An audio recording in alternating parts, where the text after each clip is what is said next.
Hello and welcome to Ink Verse Algorithm, the Writer's Pod. I am thrilled to have on board Mr. Hudson Plumb. He is a poet and a healthcare strategist. He has just published a wonderful book of poetry, The Art of Undoing, with Finishing Line Press. And I just got the alert. You are already a bestseller. Congratulations. Tell us Thank you, Spitz. about this amazing book of poetry. Well, thanks, Spitz, for having me on. This has been a wild ride and a long time coming. I like this quote. It's never too late to be what you might have been, which was misattributed to George Eliot, the famous author of Middlemarch. But it actually, I think, comes from a poem by a woman named Adelaide Proctor, The Ghost in the Picture Room. She wrote this line: "No star is ever lost we once have seen. We always may be what we might have been." It's better if you have a British accent to make it rhyme. But I wrote poetry in my childhood, my teenage years, won a couple of little local awards, wrote some poetry again in college. In my 20s, I had a handful of poems published in small publications, and then I got married. My wife Laura and I had our daughter Annalisa, and basically the day she was born, I woke up and realized, I really have to get serious about taking care of some people around here. And I stopped writing. I got a full-time job in healthcare, digital first, and then later strategy. I love my job, but I really put the writing on hold for decades. And I had poems that were kind of rustling around in a drawer for all that time. A few of them complete, others not quite. And many of them were brand new after I started writing again. And it happened while I was housebound during COVID. You can see I've got some plants on the wall. People sometimes compliment me. I'm not a green thumb, but that was part of what was happening during COVID, me going crazy here, sitting in this very chair day after day at work, as you know, on Zoom calls all day long. And I kind of just started thinking, I gotta have something else. I have to have something else. And a light finally went on. You used to write a lot. Why don't you try that? And my wife's Italian, and her brother has some lifelong friends who live in Queens, and one of them is a woman named Maria Tirone, who is an award-winning poet. And I had, through my late 20s and 30s, gone to see her, do some readings, followed her poetry a bit. And I always kind of thought, someday I'll get back to writing and maybe I can do what Maria's doing, actually have books published or something like that. But, 25 years went by and none of that was happening. But during COVID, I thought, you know what, I'll reach out to Maria. And I did. And she said, well, it's great that you want to start writing again, but it's not a great time. It's not easy right now. A lot of the trends have shifted. A lot of the newer poetry is sort of different. There's different themes now. It's tough. It's tough to get published. But she started giving me some tips and some advice. She shared with me things like there's an online service called Submittable that makes it easy to submit your poems to different publications. So I started using that. And I dusted off a lot of my old poems, and I realized that something that Lawrence Robb had taught me, my poetry professor at Williams College, he really taught me how to read a poem, and through many beautiful examples, why every word kind of can't really be any other. And he wrote a piece that was published in those days about how to read a poem, was the title of it. And in my class at Williams, he had shared one of Frost's poems, stopping by woods on a snowy evening. And there's a line in it. About the woods are lovely, comma, dark and deep. And he stopped on that line and he said, there's that comma, and the fact that there isn't another comma after the word dark, it means it's not a list. It's not lovely, dark, and deep. It's lovely, dark, and deep, which if you read the end of the poem, there's a hint that this person who's just stopping on the road and his horse is kind of stamping its hooves and kind of wondering, why are we stopping in the middle of the woods on a night when you really should be at home? There's a hint, it never comes out directly in the poem, there's a hint that he's contemplating dying or suicide or something. And that line, because the comma is, woods are lovely, dark and deep, gives you the feeling like he's looking out at these woods and contemplating the hereafter or whatever it might be. So when I went back to some of these poems that I'd had lying around, I realized that some of them were okay, but they just needed to be tuned. Like those little things had to be adjusted. So I started doing that, and then I started submitting, and I got rejected over and over and over again. I must have made 50 submissions over a year and a half when I got back into it and got nothing. But I'm a stubborn guy. I hate to lose at anything or to give up at anything. So I just thought, you know what, damn it, I'm going to keep doing this. I don't care. I'm just going to keep after it. And I kept tinkering with the poems and I kept submitting. And then all of a sudden, I think it was starting around 2021, 2022, I had a poem published. I was like, oh, okay, that's one. And then I got another one. And then I got another one. And then a very reputable, great publication, RHINO Poetry, gave me a founder's prize.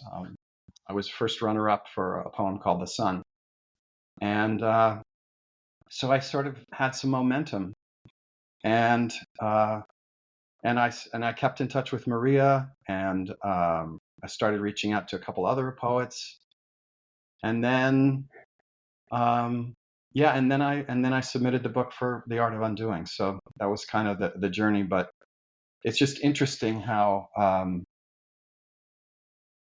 things can change when you from a time when nothing's happening to suddenly things kind of pick up.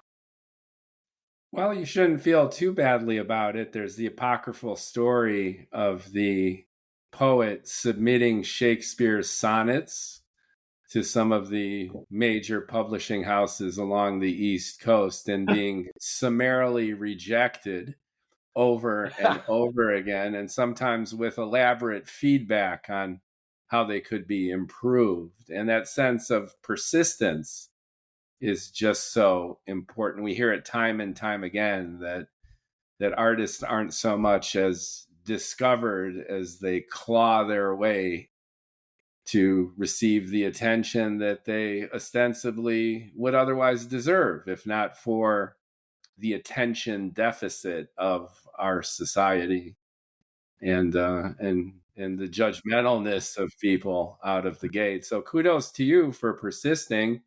You mentioned that long hiatus. I remember when I found myself an accidental father, and the first thing that I heard from more experienced parents was, your life is now over. And I took that tongue in cheek, but then I discovered the truth of that if you are feeling responsible and you have a family to take care of and a career to engender, that sacrifices do have to be made, and our creative selves are often the first thing that gets tossed with the ballast. We've got to make the money. We've got to feed the minions.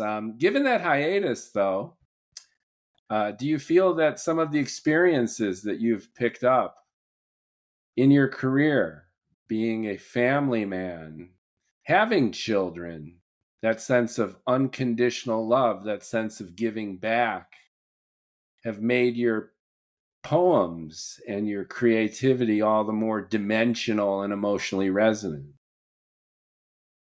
Yeah, for sure. I think I mean, being in healthcare, obviously, an industry that's literally about life and death in many ways, and all of the different steps in between. Um, Definitely, I think, enriched my experience in many ways. There's the title poem of the title of the book, "The Art of Undoing," is the last poem of the book, and there is a piece of it in there where I clearly reference the idea that undoing can actually be a really positive thing. To be able to undo the progress um, of terrible conditions, for example. That's not the exact line, but that's kind of a part of the reference there. And Yeah. I think the other thing that just strikes me, from COVID to now is I don't know if I'm imagining this, but I think there's signs and signals that poetry is kind of having a resurgence. For example, I was kind of amazed to learn when I was following, the war in Ukraine and really moved by the stories of the people there and just the courage and the ability, the tenacity that these people have to fight and to combat a much bigger nation and with more armaments and everything. Since Russia launched its invasion in 2022, poetry in Ukraine has exploded. It's surged in books, read aloud, even while they're being bombed, shared by tens of thousands online, becoming kind of both an outlet and a touchstone for the will of the people and for the courage and for all different kinds of things there. And, there's a lot going on in the world, but it feels like, for me, people come to poetry for a lot of reasons. But it seems to me, in my experience anyway, that we're drawn to it in moments of heightened experience, moments of wonder, moments of crisis, like what I was just talking about.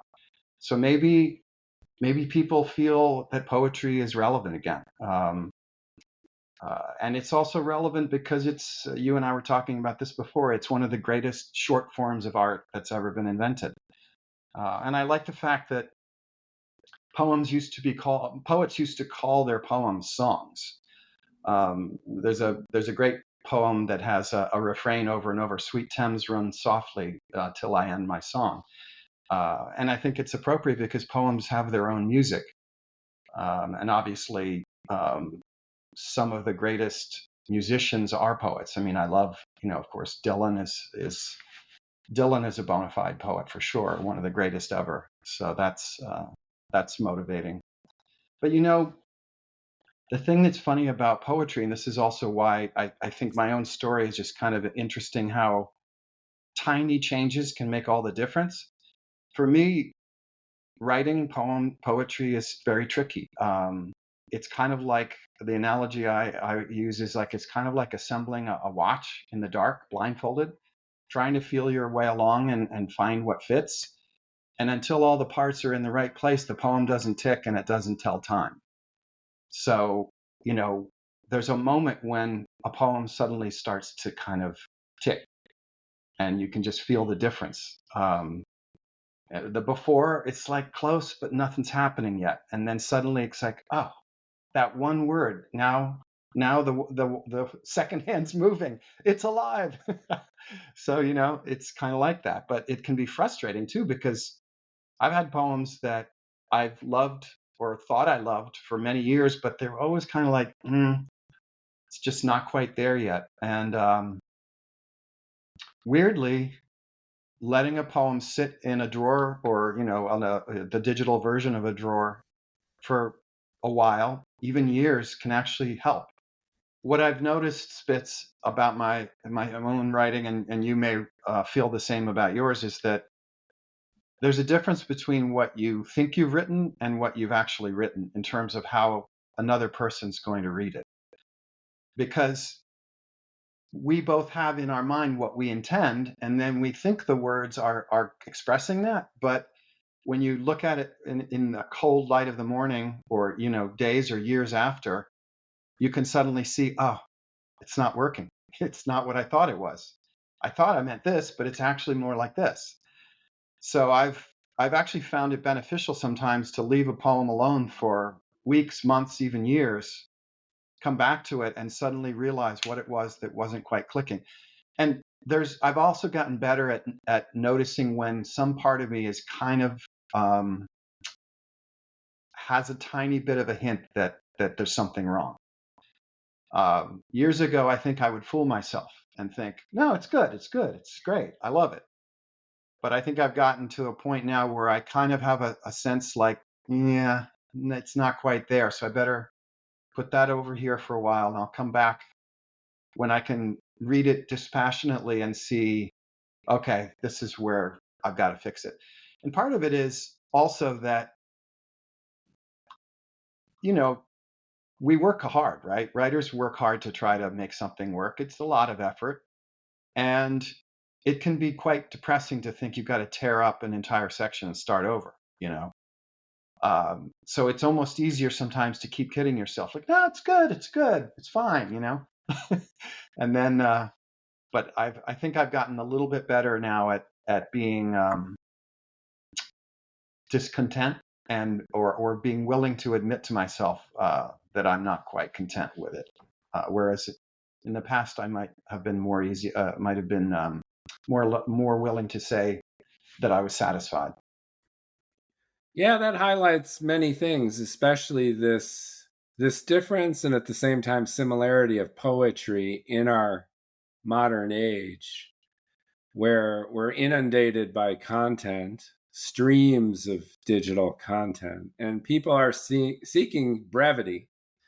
Their attention spans are limited, and to your point, poetry lends itself very well to shorter form expression. But you're also highlighting a key difference, which is the density, the emotional resonance, the depth, the craftsmanship of good poetry, and how people are seeking clarity, and yet the ambiguity of poetry lends its intense power and depth. So it's balancing these two forms. And also, to your point, going back to the Epic of Gilgamesh, Homer, the Iliad, and the Odyssey, poetry is the archetypal form of not only storytelling, but of writing itself. It's lyrical, it's often metered or structured, and it's very much along the lines of what you're describing: precision with emotion, storytelling with action, but with that veneer of ambiguity to get the listener directly involved. I love poetry for all these reasons, and your book brings all this to bear. You cover many different types of form. Your poems are lively and creative on the page. You explore different types of expression. You have what could be called a confessional autobiographical style.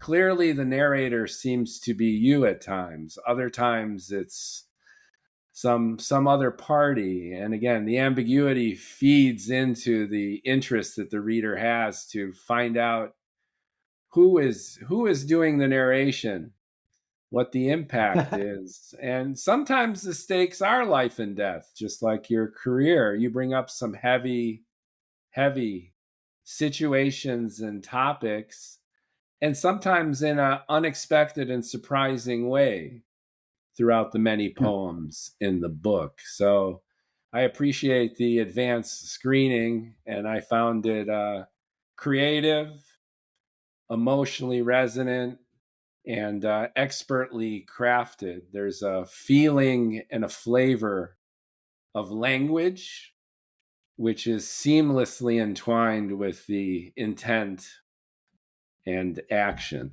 So kudos to you from this one bald guy writer on the other coast of the United States.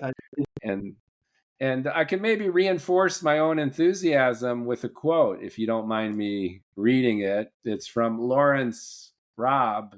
He's the author of Mistaking Each Other for Ghosts, which has its own credibility, long listed for the National Book Award, named one of the best poetry books of 2015 by the New York Times. And he got a peek at The Art of Undoing. And what he wrote was this: loss, the undoing of things, is a compelling central concern in Hudson Plumb's fine collection of poems. But his title also suggests restoration and invention, the art of poetry.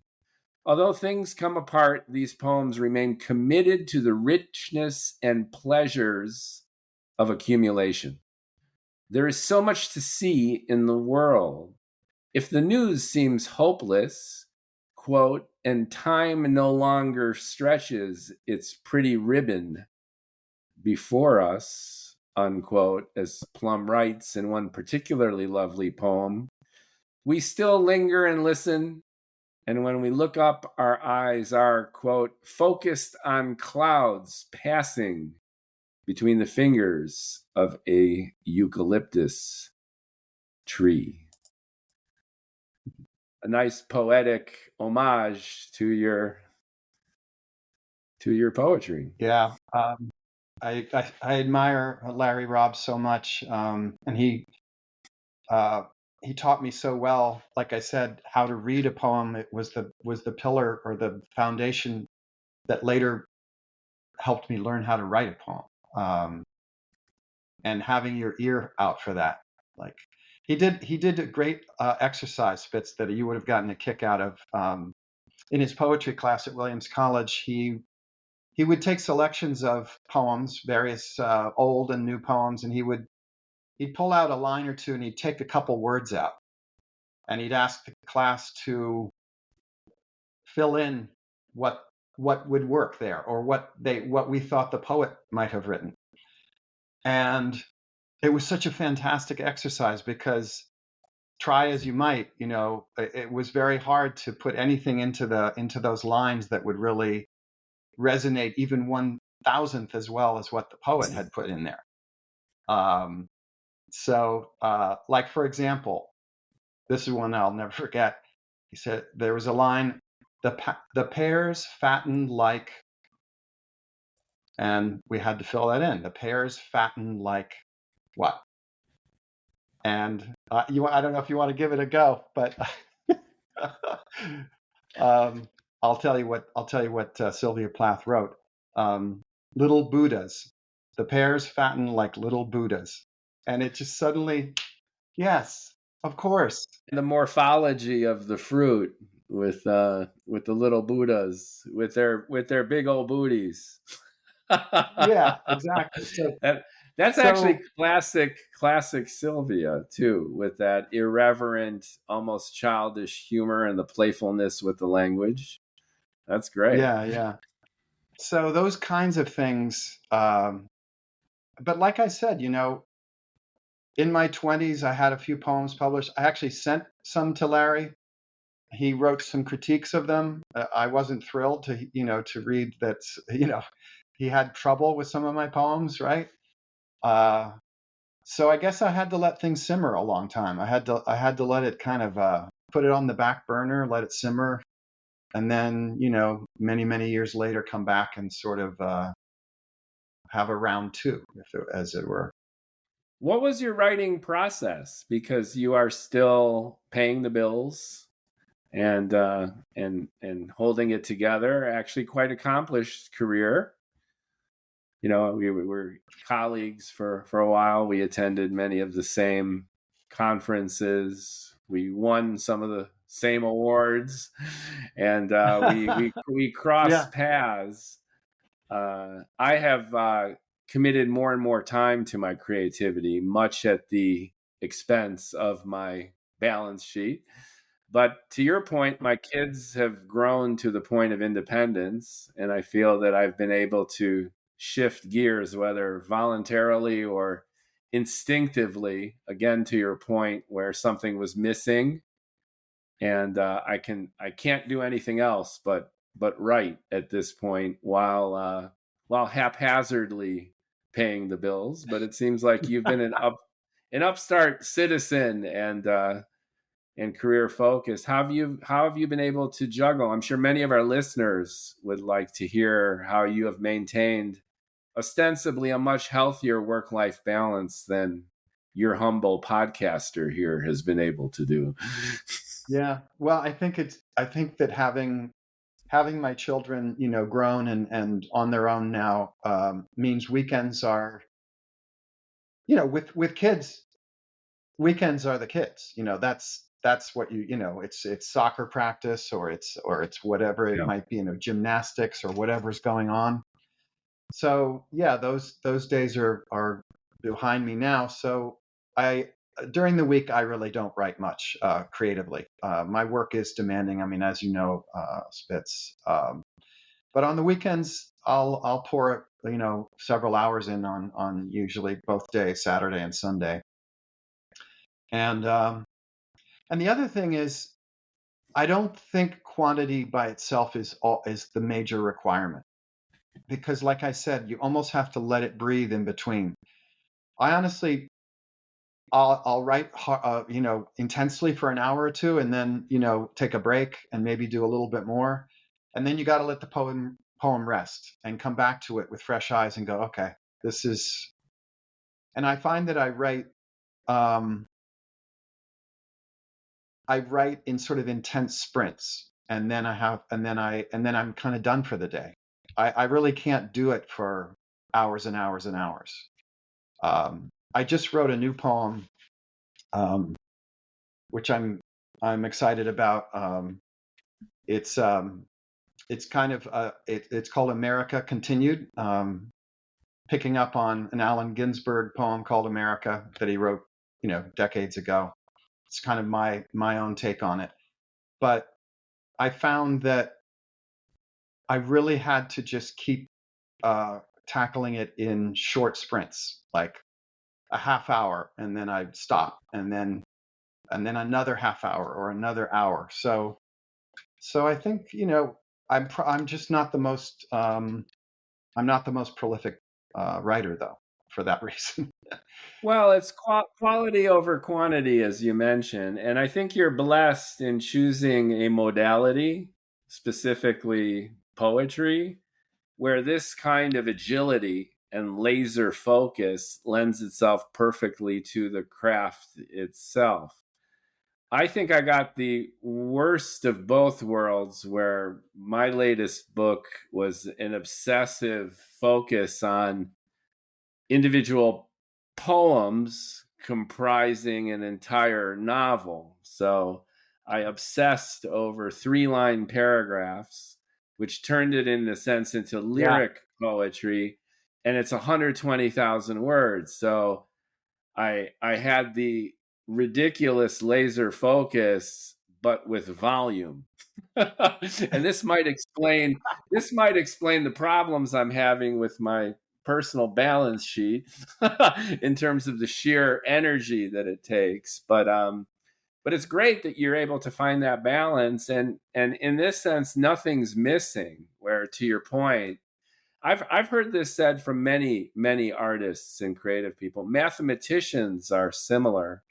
Some of the most renowned mathematicians can really only sustain their concentration for a couple hours at a time, and then they're done for the day. And Hemingway famously got up at 5 in the morning and wrote until maybe 10 o'clock, and he was done for the day. That was it. So being smart, working smarter, not harder, and appreciating that these creative juices are selective, moody, and you don't need to Yeah. burn yourself out. You don't need to crank out hundreds of thousands of words to accomplish what you're trying to do when you have sensitivity to the craft and confidence in your own ability. Yeah. Yeah. No, I think intense sprints works for me. And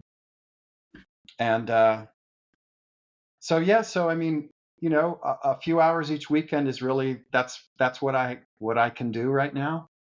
I mean, I suppose, someday in the future, if I retire from my healthcare job, which I'm not planning to do anytime soon, maybe I would have more, put more into it. But for now, that's what kind of works for me. Is I guess I'm a weekend warrior on the writing front. Well, that's terrific, and that work-life balance and that work-life creativity balance, I think, is what it's all about.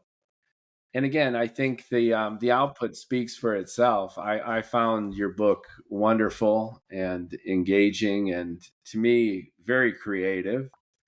Would you mind reading a few selections from? I have my own personal favorites, but I'll of course allow the poet to pick and choose what works best for you and your Yeah, publisher. absolutely. So, yeah, I got a couple of poems I could read. Why don't I start with I'll start with a poem that takes place off the coast of Vancouver Island in British Columbia. It's called Vancouver Island Whale Watch. Great. A June wind wrinkles the ocean's dark linen. Beneath the restless covering move shadowy fins. Moon jellies open and close their pale umbrellas, and whales rise and fall in giant geometry. In the distance, always in the distance. When we draw near the coast, a two-eyed stingray flaps its noiseless wings, and there, hovering in midair, an osprey stands clutching silver, its fierce, sad cry piercing the heart. The trail of orca spouts gone cold, we turn into a cove, spy a ledge full of bowing seals, and cormorants hop diving below surface for minutes at a time, then popping up with sideways prizes. At last, with the sun behind us, our watch for elusive whales nearly over, crossing the glassy water, our vessel unzips the perfect surface of the bay, and suddenly, off the starboard bow, a mother humpback and her calf roll over, nearly grazing the hull, her giant spout like a sigh of relief. So that's that one. Very nice. Can you tell us a little bit about it? Can you tell us, now that we've got the author and you read a lovely poem in a lovely way, there seems to be a personal connection to some of this experience. Do you want to share anything? Or? Yeah, I mean, it's funny, Spitz. I love animals and nature, and I just find it endlessly fascinating. And this poem is based on some real experience in Vancouver Island. One whale watch that was completely sans whales. My wife and I went on two whale watches. The first one, there were no whales to be found, and then the second time there were. So this poem kind of combines like multiple experiences with that. But I thought the thing that the poem traces, which was also kind of real experience, was in the hunt for the whales, all this other marine life is all around you. These ospreys, the cormorants, the seals, all of this other life. And then, just learning about, we're trying to find orcas at the time, and learning about that there's three different types of orcas. There's a breed that only hunts for salmon, for fish, and then there's others that hunt for seals, and then there's a third that are completely ocean going and almost never come into shore. So wild stuff like that. But and the orcas that hunt for salmon use echolocation to find them. That kind of like sonar under the water to see where the schools are.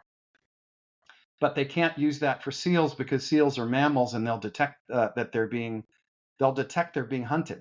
Isn't that wild? So yeah, I just find this stuff very fascinating.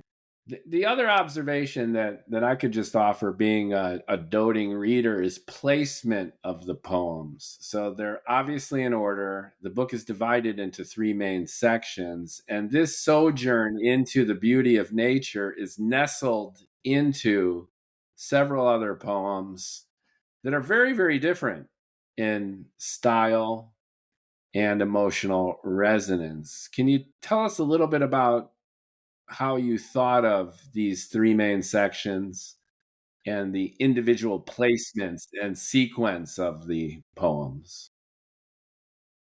Yeah, that's cool that you touched on that, Spitz, because yeah, the poem I read, I jumped straight into the third section. But yeah, the first section.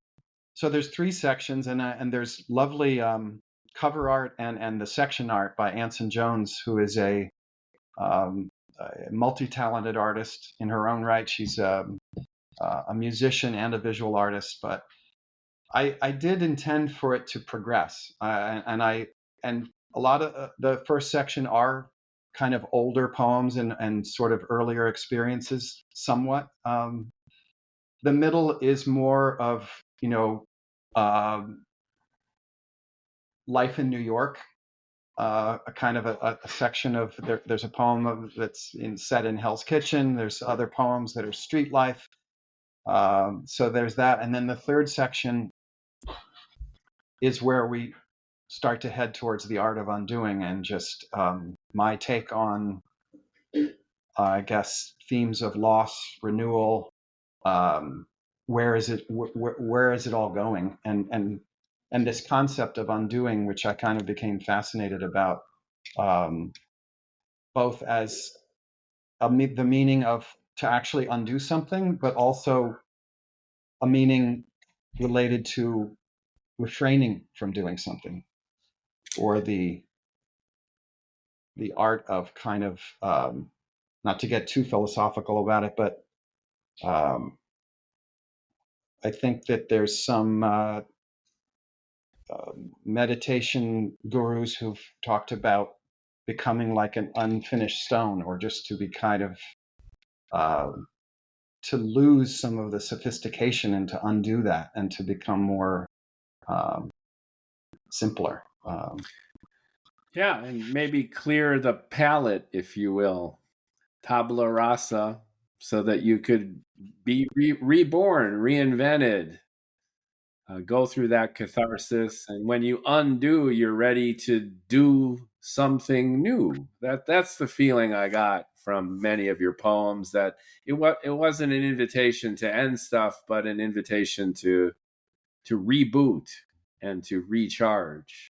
And in a sense, that's what you've done with your writing. Yeah, it's true.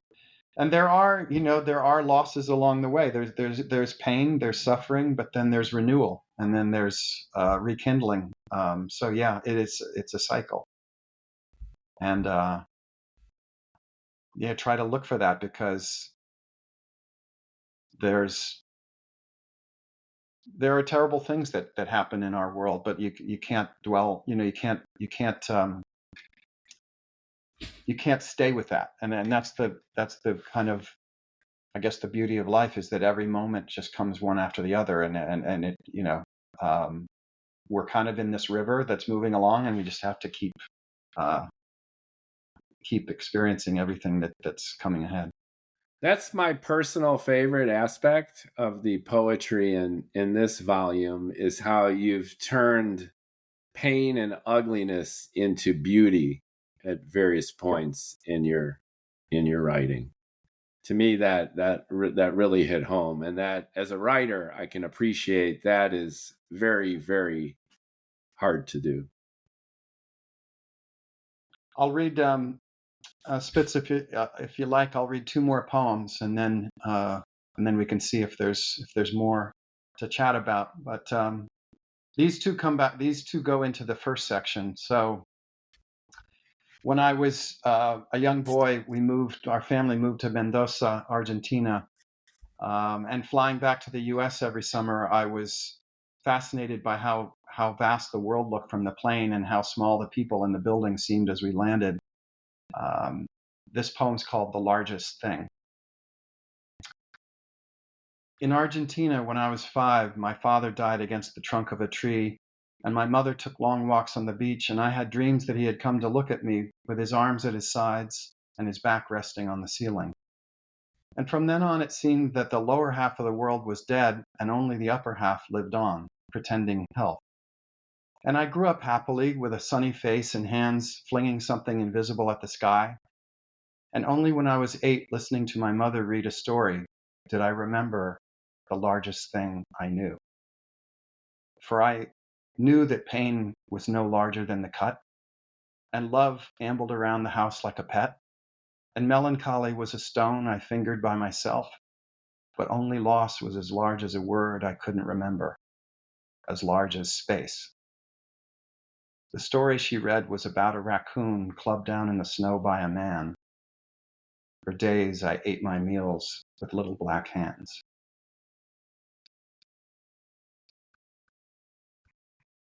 That's strong. And I'll read one last poem. Yeah. I'll read one last poem. This was published in RHINO Poetry.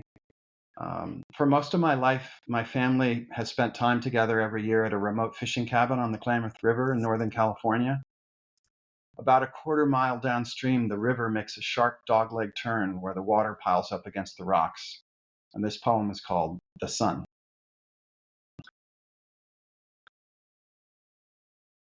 The divers pulled a young man out of the river, a boy of 18. His father stood by. He was an excellent swimmer, they said.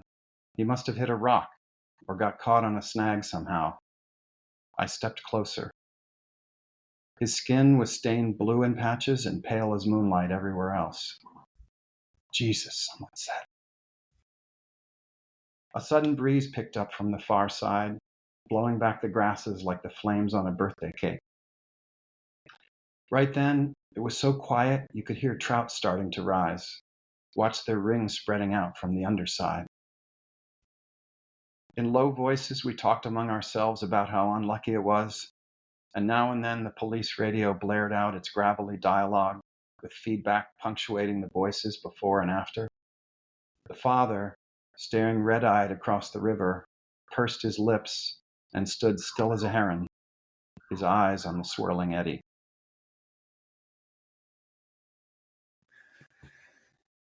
Yeah, those were actually a couple of my favorites. As I was intimating earlier, the juxtaposition with the whale watching, the natural beauty, in relation to some arduous, roiling emotional trauma, both trauma that you presumably endured, and by projection another parent is strong, very, very powerful.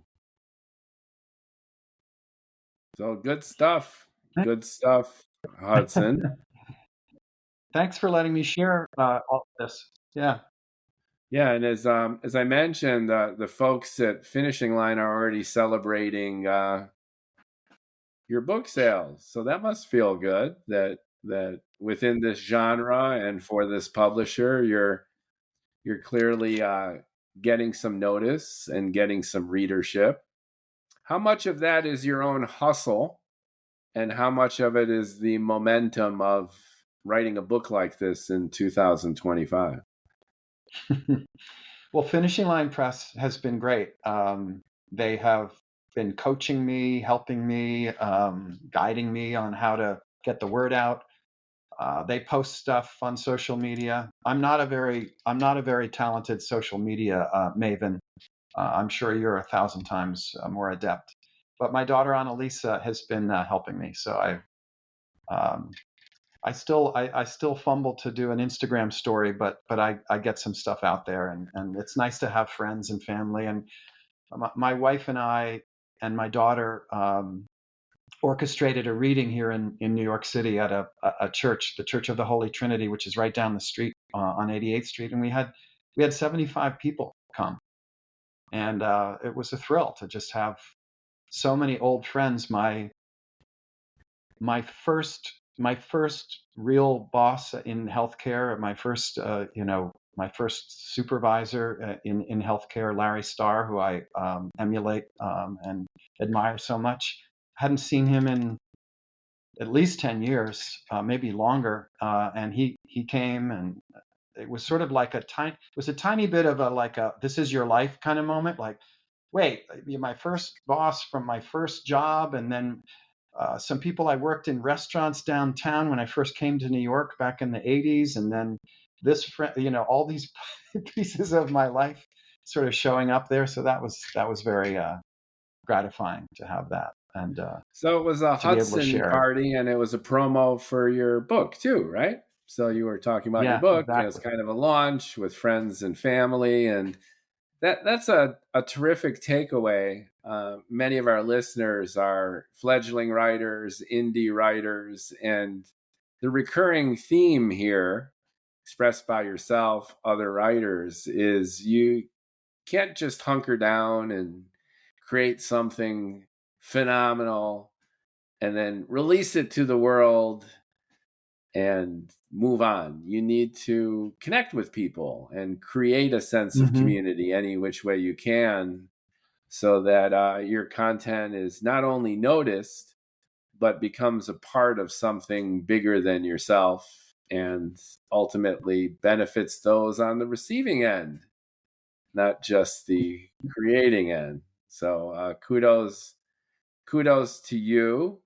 Now that you've cracked this later life nut of tapping into your inchoate and now expressive creativity, what's next? Are you already noodling with more poems for another anthology? Are you even thinking about an audiobook perhaps to read these aloud? I've tackled a number of poems that I think kind of are much more current day. The effect of digital on our lives. The America Continued poem really digs into that. I'm excited about that poem and a couple of others like that. The other thing that is in my mind, you ever hear of the book Spoon River Anthology? Well, of course. That was a big It hit. Yeah. Yeah, it's a collection of monologues, and it was used in acting classes. I took an acting class where the teacher used that book for folks to practice with the monologues, because each of the poems is essentially the voice or the narrative of a single person in the town. They're all deceased, so these are all essentially ghostly poems from the afterlife. But but what I like about it is. Um, I don't think of myself as a very clever poet. Like, there are some poets who are very clever and just amazingly have incredible dexterity with words and things. Like Shakespeare, for example, is a perfect example of that.